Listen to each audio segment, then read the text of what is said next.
Owen Baya, mbunge wa Kilifi Kaskazini na naibu kiongozi wa wengi katika bunge la kitaifa, ni mwanasiasa shupavu anayejulikana kwa ujasiri wake wa kusema ukweli bila kupepesa macho. In my constituency, I have this problem. Money is sent to schools. Immediately that money lands there, a letter comes in from the sub-county education officer saying that now send us this amount of money for this purpose, per student 10 shillings or 5 shillings.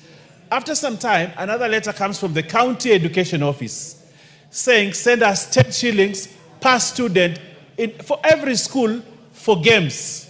When the students want to go for games, parents are asked to bring money so that the students can be facilitated to go for games. The people in the education sector will go and get a person who provides exams at an exorbitant price, and they come back and tell the head teachers, tell each of your students to give money, and the students are sent home to go and collect money for exams.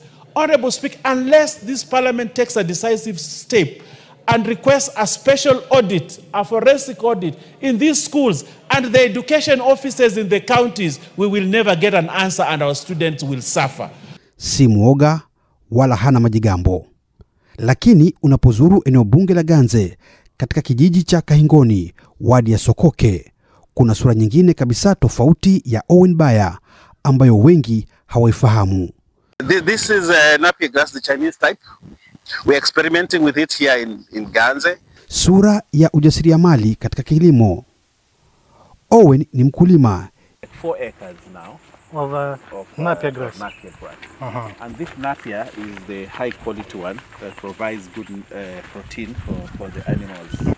So we came here and somebody told us we will not get a good maize harvest, but we decided to try it out. Ndiyo. Mbali na siasa kali, Owen ni mkulima bora anayependa sana kilimo na kazi za mikono. Mulei TV ilitembelea shamba lake na kushuhudia mahindi yaliyokomaa vizuri, ng'ombe wenye afya, kuku wakitembea huku na huku. Maswali mengi yanaibuka hapa.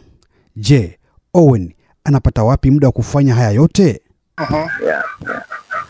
So these are exotic chicken.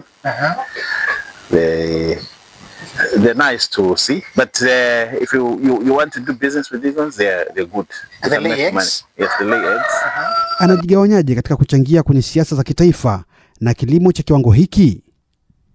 Katika mahojiano kipekee na runinga ya Mulei TV, Mheshimiwa Owen Baya anafunguka na kubainisha kuhusu siasa za kaunti ya Kilifi, sauti za upinzani na mvutano unaendelea kwa sasa katika bunge la kaunti hiyo, hasa kuhusu hoja kumuondoa mamlakani Spika Teddy Mwambire.